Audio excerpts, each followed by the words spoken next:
Okay, I believe we are live, Judith and Okay. Morrison, and welcome to each and every one of you because, wow, do we have such a superstar guest today. Today we are featuring Judith Boyd, and wow, just wait until you hear more details about Judith. But in the meantime, Judith, welcome to the show. Thank you. Hi, everybody. Well, Judith has a completely rich life from start to finish, and she is nowhere near finished yet. And this is an icon in by so many definitions, right? And so I'm going to start, Judith, because I've read a lot about you, and there's so much more, I'm sure, to read. And you talked in one of the interviews about remember being dressed up pretty spiffy as a young girl. Talk to us about that. Did your mom do that? Did you do that? How did that whole thing start? Um, no, my mom didn't really do it, but I can remember because I was born in 1943. So I remember that, well, actually, she did dress me in these crochet dresses when I can remember about being around 5 years old, which is the age of my granddaughter right now. Uh, and I see some of those pictures. So I do remember that going all the way back. And I think perhaps maybe that was the beginning of my total adoration of outfits. Well, I tell you, and we are so grateful that you had that adoration because now we're blessed with seeing you. Just to give you a sense, Judith Boyd, and you can fill in some of the details, but I'm just going to kind of skip through some of the milestones, if you will, and then we're going to dip back in and grab some details. Um, Okay. as a professional, she was a psychiatric nurse in the emergency room. Like, this was high stress. I think I'm going to have her talk about that. Then she graduated from the psychiatric nurse and decided, gosh, and I think you said, I heard an interview, you're saying when you got a new job, you were wondering about like going and wearing hats because I forgot to tell you, Judith is the queen of hats and scarves that you can see behind her. She is the queen of fashion out the nose. And I think you said just like the first day or something of a new job, you wear like a beret just to kind of like, Oh, yeah.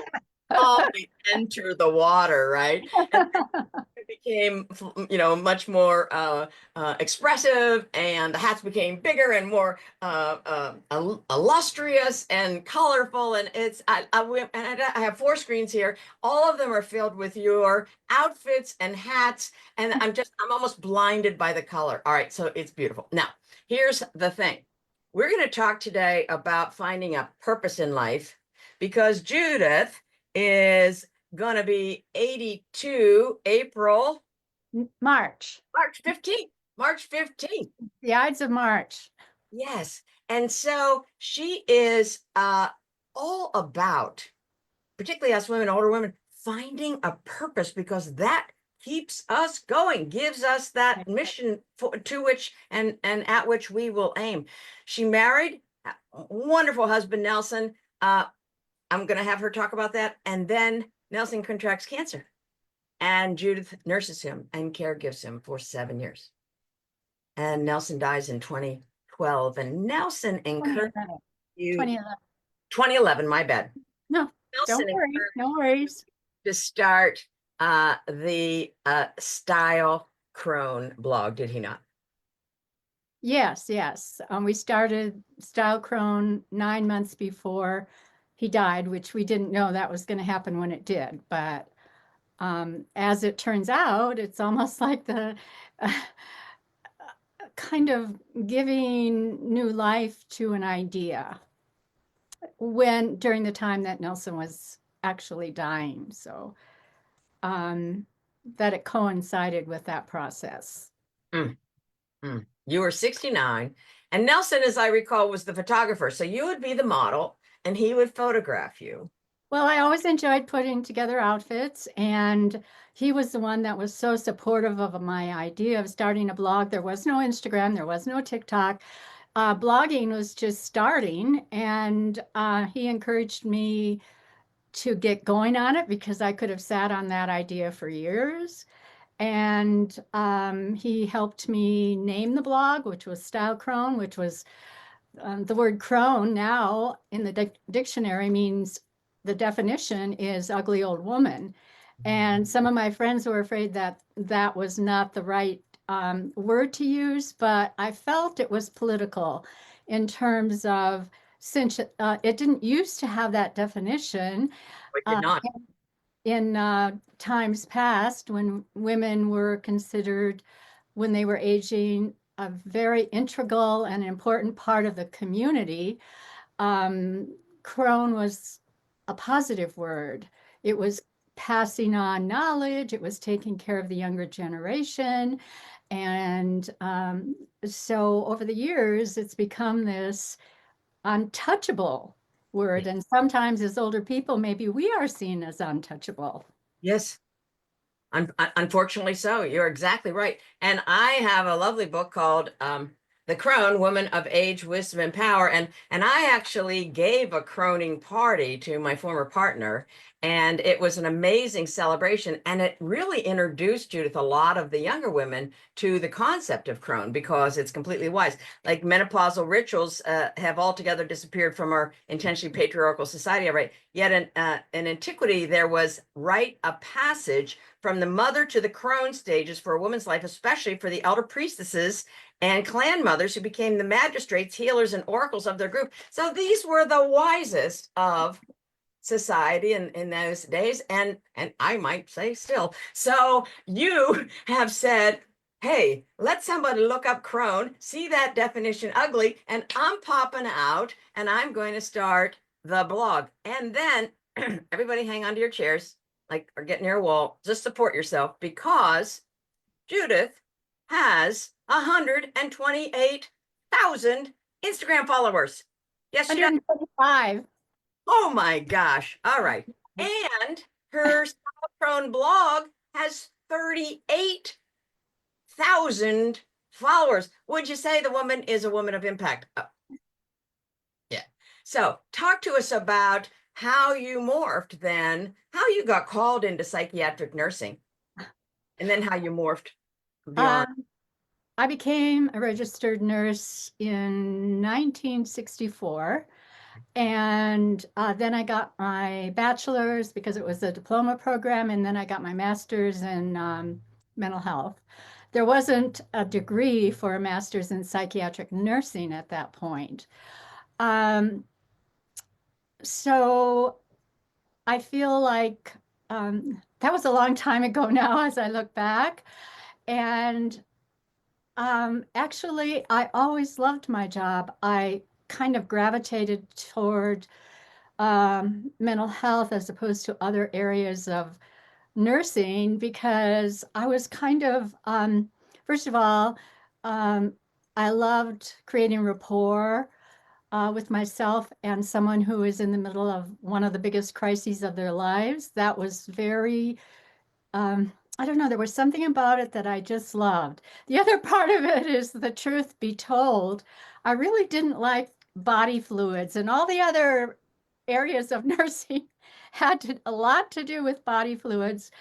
And I'm just being honest about how it came about. But most importantly, I really loved to talk with people who were in crisis and try to help uh, determine and evaluate what the next step would be. I also gravitated towards emergency because that's the moment that I wanted to be involved with people who were severely depressed, psychotic, suicidal, homicidal. And so, yes, I did work in psychiatric emergency rooms and psychiatric teams in the community mental health centers. It was Well, a great, I loved it. I really did not, I feel like getting dressed was a way to, it's kind of a meditative process, and it's an organic process, and that it prepared me to spend time with people who were in crisis, and they loved it. of course they did. I mean, picture depressed, suicidal, whatever. And a woman comes in dressed like, you just stepped out of a bandbox, yeah, that is going to pick everyone's spirit up. Um, and then talk to us about the fact that when Nelson was diagnosed and so forth, then you maybe more actively became very conscious of your health. You are such a proponent of paying attention to our Yeah. health. That is completely resonant with my mission, is increase our wealth, which is physical, mental, relational, spiritual, and financial. And so you began or maybe honed your practice of yoga, meditation, plant-based diet. Talk to us about that progression. Well, all of this, I believe that Nelson and I had a relatively healthy lifestyle before he got sick. And that's what was so shocking, was that he was the healthiest person I knew, and he was diagnosed with a very lethal cancer and kind of given no hope for living beyond a year. And so all of my skills kicked in. In the healthcare world today, it's really important to have an advocate. Oh, And we discovered what helped him survive for 6.5 years. And also, he went into remission for several years. But when the cancer did come back, then he was on chemo for the rest of his life, and until um, he made a decision that the chemo was becoming more difficult than the diagnosis. And I have to, he had 72 chemo treatments, and he remained the hottest man in the room.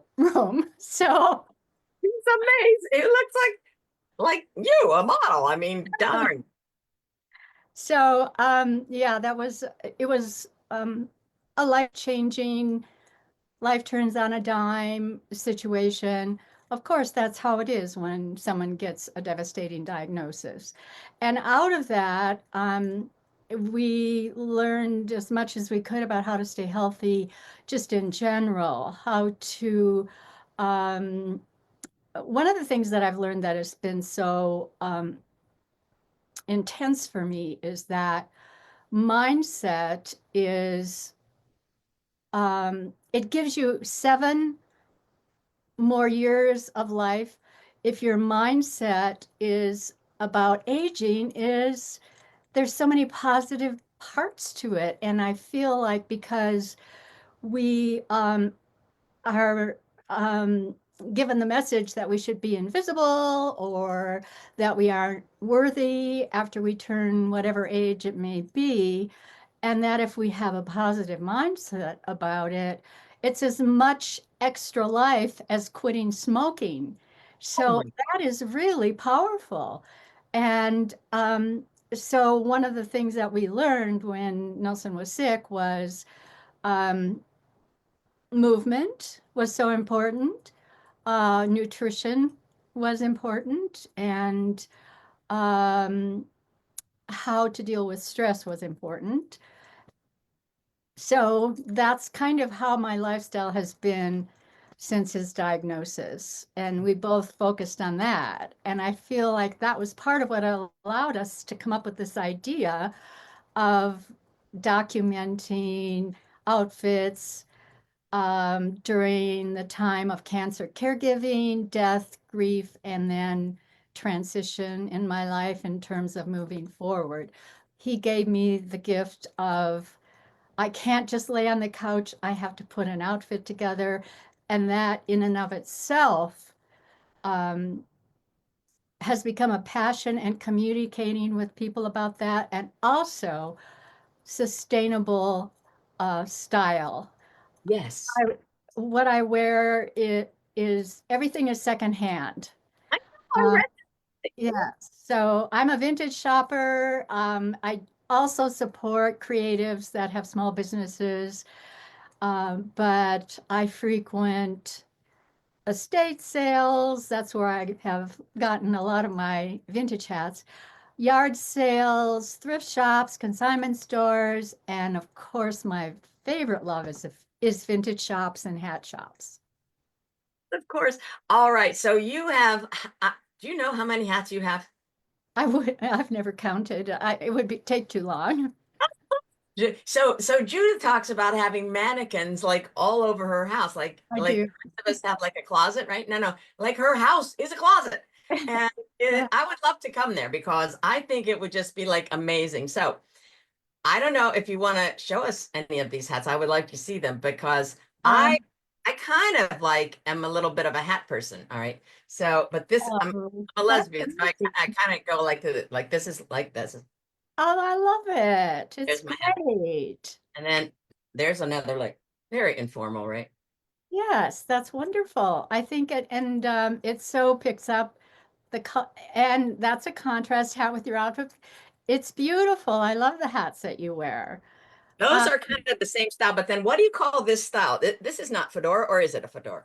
no, it's not a fedora, but it's a very uh, I have to say that I wore understated hats like that, and to work, it was like I did not wear a hat like this to work. I had my work hats, and then I had my other hat. So, I mean, you can only go so far in a healthcare setting. You know what I mean? Yes, yes. But Although, Judith, really, when you think of it, and I don't mean to be disparaging because mental health is a clearly a serious matter, yet at some level, I'm sure that people, probably were buoyed by that. So, to be in dressed eccentrically, probably was, really healing for those patients. well, they seem to, it kind of gave us something to start, their appreciation and surprise. It's not like I wore a gown or anything, so I want to make sure that you understand it was like It wasn't a gown and then the hat. hated, but it was appreciated, and I feel like it was positive in helping me create rapport with someone who was in the midst of a huge crisis. And working in mental health on an emergency unit or out in the community, um, it's, I don't know, maybe I'm kind of hooked on adrenaline or something, but maybe hats feed that. I don't know. It doesn't really matter.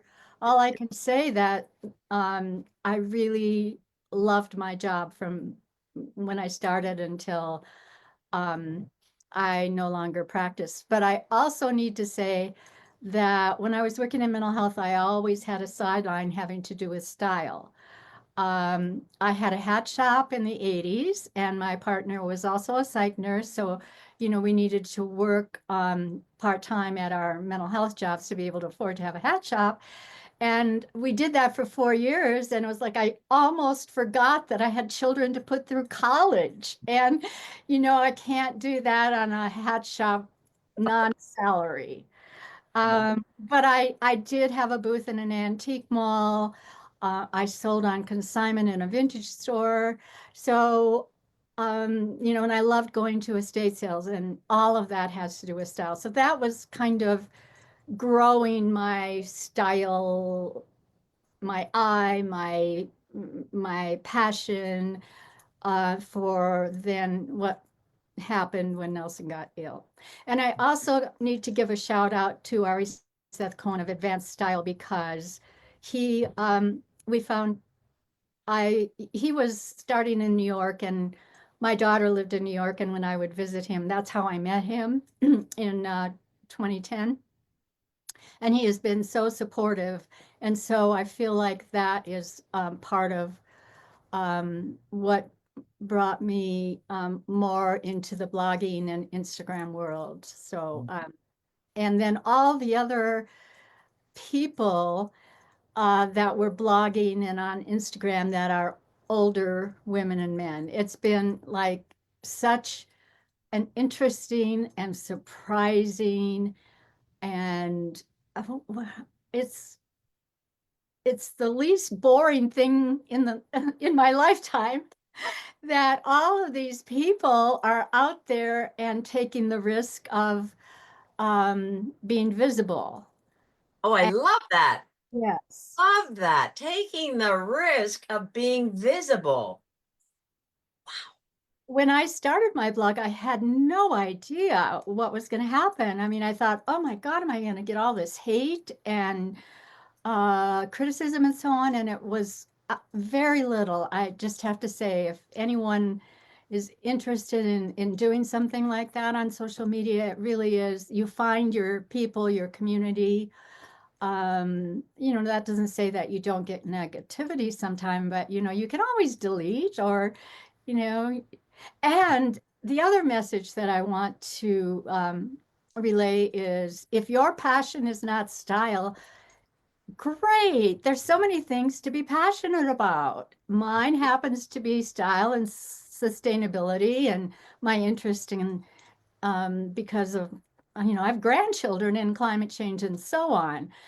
But you could, some people love gardening, some people love painting, some people love spending I too spend time with my grandchildren, but I also dress up. So, you can do anything. Just choose something that really you feel passionate about, and you don't have to be on social media. Just realize that it's life-giving and it helps.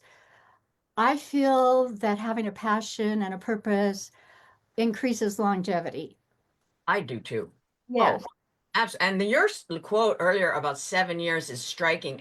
It doesn't hit me as disingenuous at all. Very factual. There, I mean, we study neuroplasticity, and we know that it's even though your genes and so forth, your ancestors had something you can change it. So we're in a very fluid society, and I love the thing. Well, you some people have called you a social media influencer, and you're like, I kind of prefer content creator. And I love that because you are creating so much content. It's amazing.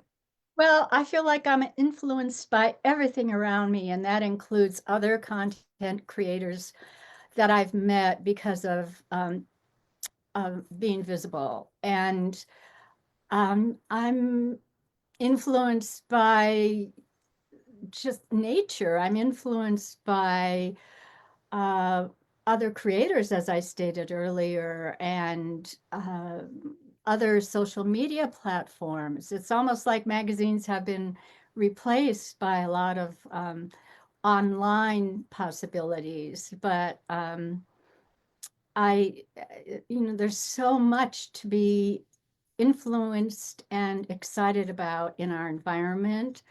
I had a very dear friend who died maybe 7 years ago, and he always said, no matter what's happening, look for the beauty.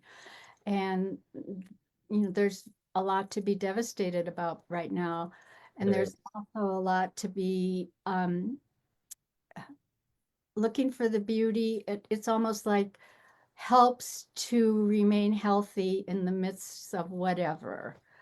Because if I'm not healthy, I can't choose what I want to give my energy to in the middle of everything that's happening right now. Well, this is very critical because to the extent that you talk about having a purpose Mhm.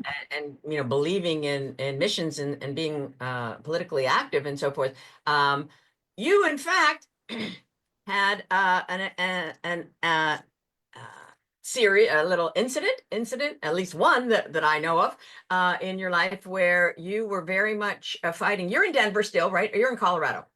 Right, Yes. right, And you researched something called Extinction Rebellion, right. Uh-huh. an international movement, which I'll quote, a global environmental movement with the stated mission to use nonviolent civil disobedience to compel government action and basically fighting against fracking. Tell us about what happened.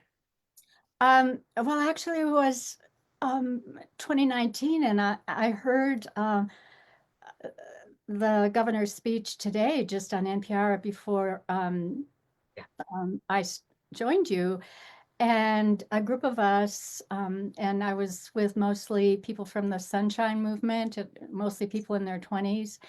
and had all these educational presenters before we went into the Capitol, and we were a presence.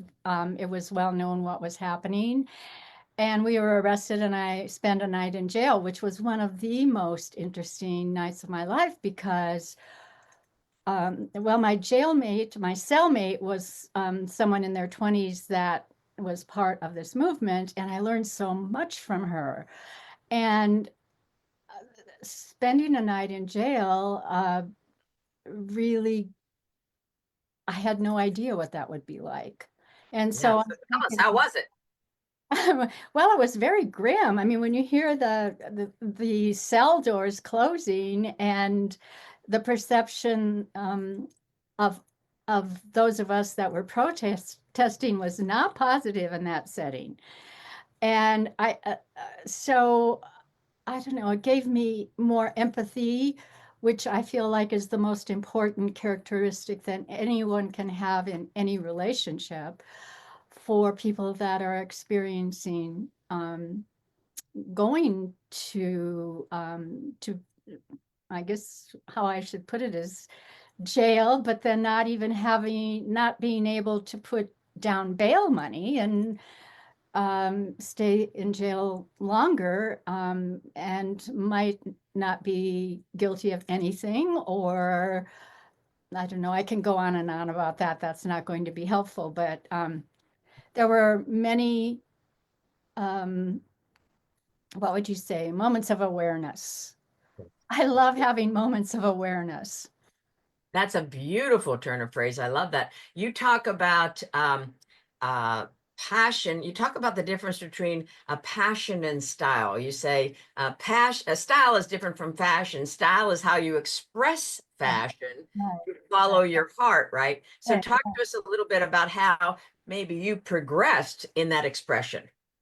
Oh, totally. So when I first started blogging, I feel like well, I was hesitant because I really didn't know um, what was going to happen, and I feel like slowly and over the years, I've become more self-expressive. I've become more embracing of color. Oh, I almost forgot to put on another hat. Oh So yeah. and I always have my hair cut for headwear. Yes, of So course. this is a hat that actually um, gives me a lot of joy. It's I um, love that. it's like an exclamation point. And so actually I see hats as exclamation points for your outfit. I do too. And this definitely is that. And it's so much fun to wear. Um, I was gifted this hat by a milliner, and so I'm very grateful. I think Yeah, it's an good. amazing hat. I kind of think you're going to have to duck down when you go underneath a doorway, but Yeah, I might have to do that. yes, exactly.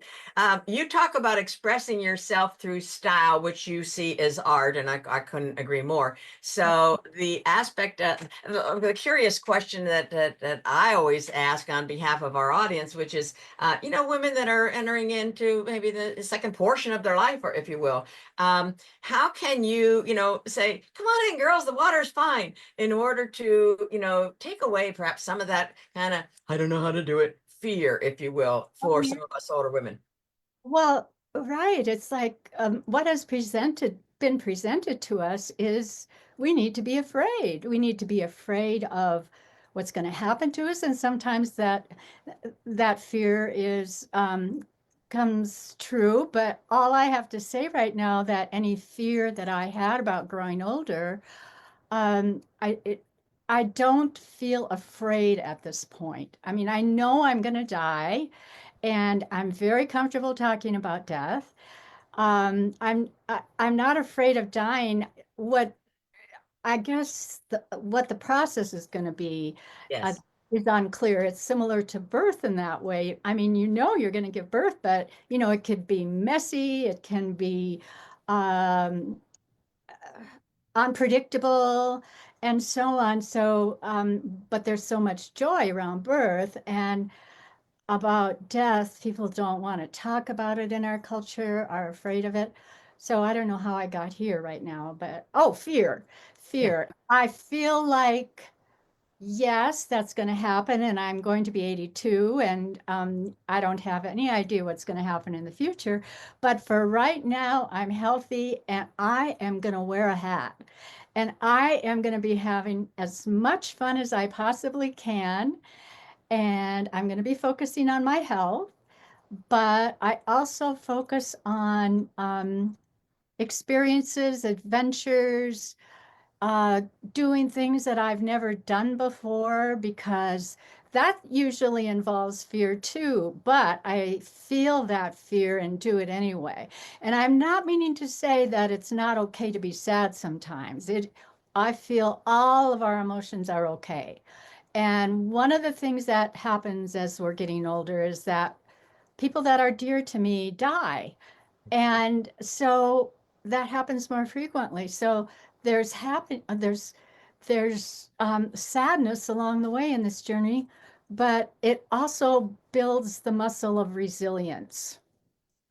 And I feel like having had these friendships and the relationship with my husband, that was life changing. He was a very healing person.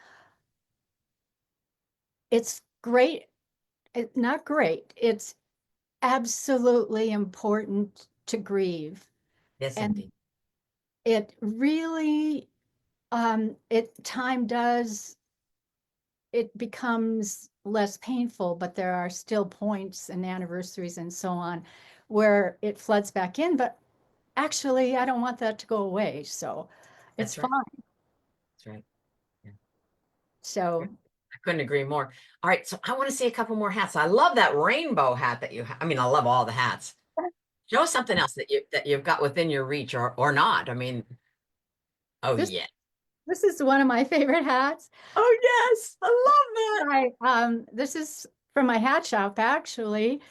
The hat that I just had on was new. The first hat that I had on was Norma Kamali from my hat shop. And this hat is very flexible. Like you can do all of this. This is a Patricia Underwood. And Okay. so I like it straight up though, because it's so dramatic. It is. And the name of this hat, because some milliners name their hats as the T.S. Eliot. Oh. And it's one of my favorites. I love it. I mean, Yeah. I think you just sit right up there with the Queen of England. I mean, so regal. That is so amazing. Now, tell us, why do you've been referred to as an amazing hip silver. Talk to us about that. Actually, there's this woman in New York who started a website, Hip Silver, which is a very clever name. It is a clever name. Um, I haven't communicated with her for quite a while now, but I did for a while, and I was like the hat curator on her website. And one of my favorite things to do is find new milliners. Yes. And the other thing about being so involved with headwear and social media is that everywhere I go, there's somebody there that I know that's either a milliner or an Instagrammer, or so it's instant, or find new people wherever I go, vintage shops, or, it's like an instant connector. And it's really what I hear anyway, is that it's kind of difficult to develop friendships when you get older. But Yes. I haven't found this to be true because there's new connections out there all the time. Well, I can, I mean, I would stop you on the subway. I can tell you that right now. I think that the style that you bring is rich beyond words, rich beyond words. You do worldwide travel. What's still on your bucket list, Judith? I don't really have a bucket list. I, it's like I really just go with the flow, whatever comes to me, and I want to do it. And there aren't any, like it's not on, my daughter's birthday or something like that's my grandchildren and my children are that friendships and family are a priority. So um, that's another part of health is Yes. positive relationships. So I don't know. I really don't. Do you have a bucket list? Oh, I do. Oh, you do. Yes, yes, I do. And it's fun. I mean, yeah, I want to scuba the Great Barrier Reef while it still has color. I haven't been to New Zealand and Australia and so forth. So yeah, that's there. I want to whitewater raft either in a float or in a um, there's another name for a dory, I think it's called, a little Oh, boat in the boat oh, down the Colorado River, the entire way right down. See the Grand Canyon because I'm a photographer. So that would be amazing. But listen, your work has been featured in every place. I mean, this is not surprising. New York Times, Wall Street Journal, Daily Mail, Elle Magazine, CNN, BuzzFeed, HuffPost, ARP. I mean, I don't know if there's any place worth talking about that you haven't been featured. And what I love so many things about you and your style and your verve, your absolute verve, is that you speak about style having no age limit. And I welcome that. It's like, oh, y'all in free. Come on, girls. Like, okay, you might not have, done this yet, but I started at 69, right? Well, the my blog, well, I started my blog at 67. So 60. now and then it changes constantly because then there was the emergence of Instagram, and I actually don't blog anymore because there's no way that I have time because it's like a full-time job actually. And just in terms of there's photos to be taken and posts to do. I'm also on TikTok, which I find very intriguing. And uh, just editing and captions and yes, but style has no age. I mean, you might find as you're growing older, you see these websites that say what you're not supposed to wear over 30. Yeah, I've seen I was like a baby. that. And you're not supposed to wear leopard print after they say. Right. Um, I mean, it's always good to have a little bit of defiance as part of your characteristics, I think. I think that's the hallmark of a crone. All right, so do you have within reach some of your leopard print stuff? Because you have it. I know you do. Oh, I do have, well, not within my reach. I wore the leopard print and I have these gloves that go with the. Oh, love those gloves. All right. Well, this is not going to be the only time we talk with you, Judith. So we'll bring you back, and then you'll have whatever you'll have within your reach. But I I have love. books within my reach, which is Right, show us that. um this is one of my most recent purchases, actually. It's a wired turban, and um it's really fun to wear. I don't know, these wired turbans have become one of my favorite because you can change them constantly. Oh, look at that. Look at you. Different no, that's not right. Um Different design with every time you wear it because it's just going to turn out different. So malleable. Yes. And then you can like get really extreme and do stuff like, or you can make a bow. um so just like the T.S. Eliot that I showed you, I love that you can create different shapes. Yes. Maybe Yes. one day you're not feeling very flamboyant and you can wear this and, just be kind Bring it of down. Yeah. sweet. Or maybe one day you're feeling like you're ready to conquer the world so you can just go further with it. Oh So my gosh. reflecting your mood with headwear is um, really fun. And then, of course, I would wear gold gloves because gloves are one of my. I love gloves. Let me see those gold gloves. Oh, I'd have to go get them. They're in the other Oh, room. oh, but you just had some leopard. Those I ones. Yes, I'll put the leopard ones on again because leopard and gold go so well They together. go beautifully. Yeah. So Oh my gosh. Look at those gloves, gals. so this Wow. is from the early 80s, Norma Kamali, who is still, she's older. I don't know if she's in her 70s or but she's still designing. Oh, I And love those so gloves. I confiscated these from my hat shop. Oh, that's so great. You know, we just took a retreat to the south of France and we went into these brocants and oh, the treasures. Oh, You would, I mean, I'm sure you've been in Paris and all over the whole world.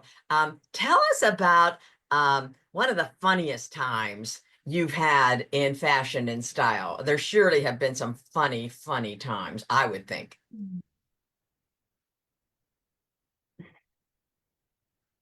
well, let's see. Funny times in fashion. Um, well, I like to go vintage shopping with our Seth Cohen, and I have been known to come out with a big bag. And so I guess that like a garbage bag full and just kind of dragging it. Um, and that might sound like excess, but I really feel like sometimes I feel like a clothing rescuer. Oh, yes, I like Uh, that so and much. we need to prevent anything possible from going into the landfills because even when you donate, much of that goes to the global south and destroys more of the seaside or waterside or ocean. Many times it's on the by water that it ends up. And so I feel like even if something has a hole in it, I know a weaver who can fix that, or there's stains. There's a way to get out stains, but it's like if it's a beautiful piece, I just feel like rescuing it because I don't want it to be thrown away. I want to embrace it. I want to be able, if it's a great piece, I want to be able to wear it. Yeah. Yeah. Um, I think that this is very funny. Like, so if you're going shopping with Judith, yeah, bring that 48-gallon garbage bag with you so that you can get help, right? She'll pick out everything. Her eye will find whatever it is. and Um, it's important that it not be plastic, actually. yeah, big cloth, yeah, big cloth Yeah. bag over the shoulder, right? Yes. Uh, you sign off a lot of your pieces with style and grace, and I am completely resonant with that. It just matches you, the ambiance, and so forth. Tell us, where is your hat shop now? Oh, I don't have a hat shop anymore. Oh, you're not.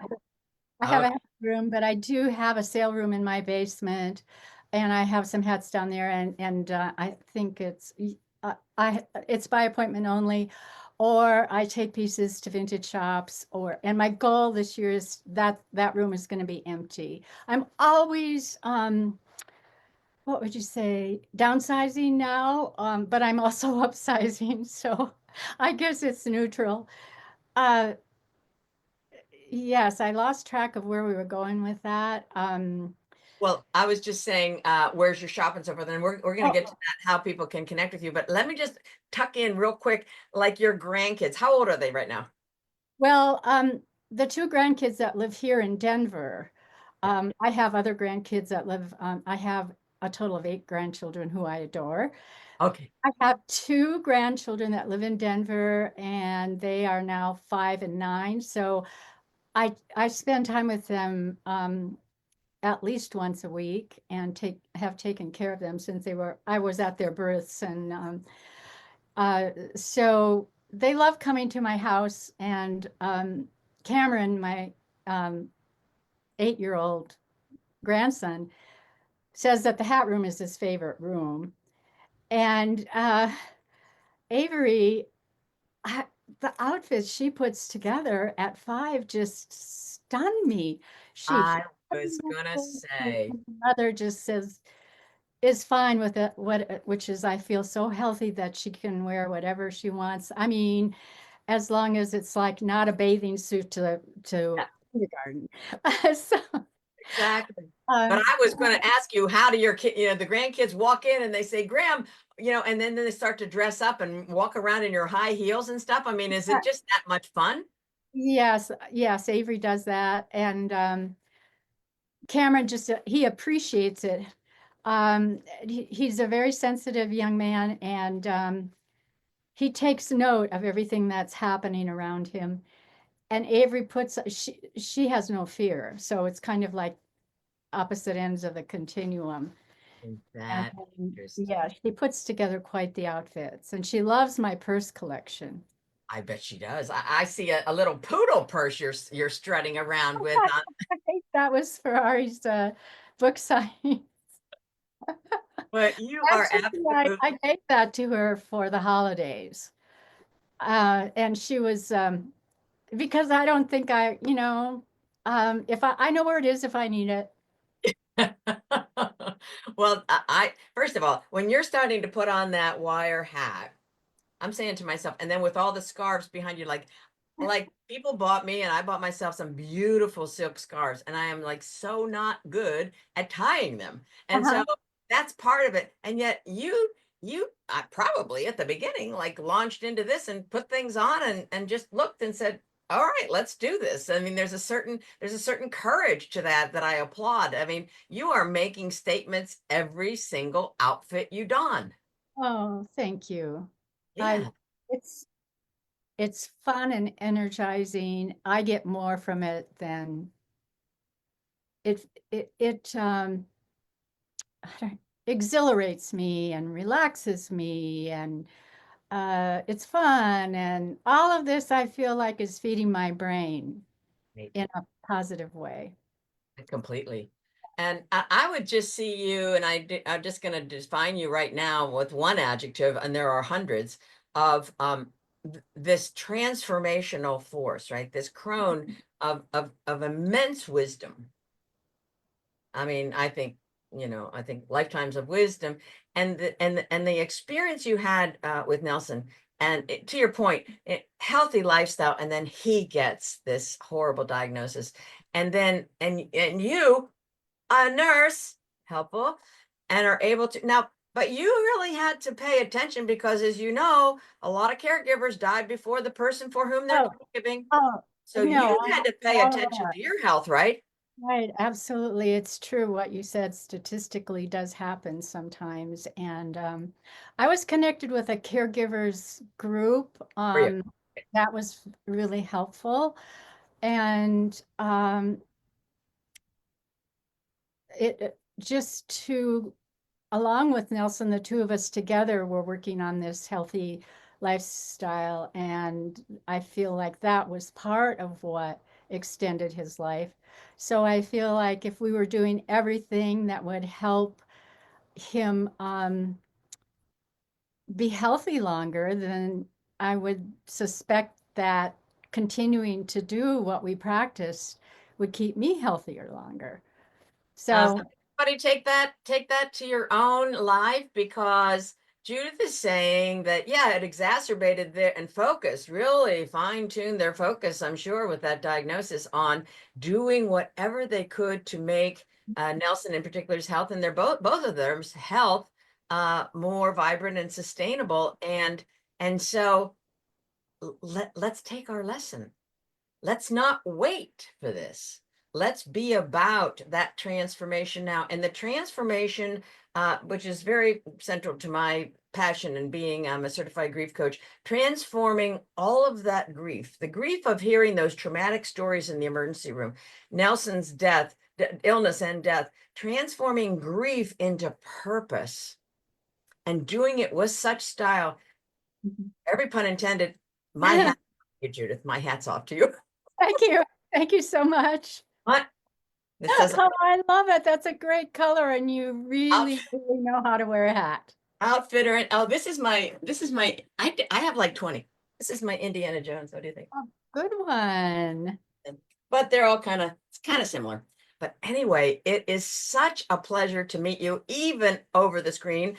I do get to Colorado. So I'd love to I want meet you to you. tell our listeners how they can be in touch with you. I know you're a busy woman. You're not going to be able to respond to everything, but maybe, just maybe, somebody can wrangle an appointment and come and see firsthand some of the beautiful scarves, hats, accessories, purses, outfits, dresses, gowns. You love gowns.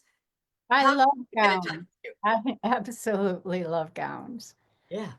Now, what's the best way? Can they email you, Judith, or Well, the best way, I'm on Instagram as or Facebook as Style Crone, StyleCrone, one word.